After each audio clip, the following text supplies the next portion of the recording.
ఒక్క మాట కృతజ్ఞత చెప్తాను సార్. ఇప్పుడు చెప్పాలి. నేను 10 నెలలు 10 సంవత్సరాలు నిద్రాహారాలు మాని నిజంగా నా తెలంగాణ మా అమ్మ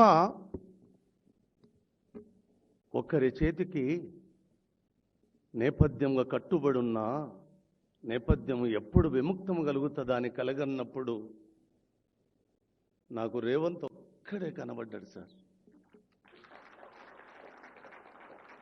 కనబడ్డ తడువుగా ఎన్ని విస్ఫోటనాలు సార్. ఆ పని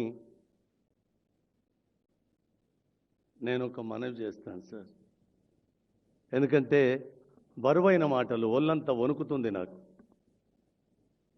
నిజంగా ముఖ్యమంత్రి హోదా నుంచి చూసినప్పుడు ఈ సభ చాలా చిన్న సభని అనుకుంటాను. శ్రీకృష్ణ తులాభారములో సత్యభామ వేసిన రాచరికపు వస్త్రాల మీద ఆ నల్లనయ్య తూకం రాలేదు. ఎంత రాజ్యాన్ని పనంగా పెట్టినా లేవలేదు. రుక్మిణి మాత చిన్న తులసి పత్రం వేస్తే లేచినట్టుగా ఇలా మా ముఖ్యమంత్రి తులసి పత్రంగా సభనంతా మీరు ఒక్కరు వస్తే చాలు కదా నాన్న. 4 కోట్ల మంది వచ్చినట్టు కదా. ఇక్కడ నలుగురు ఉంటే నాకేం పోయింది.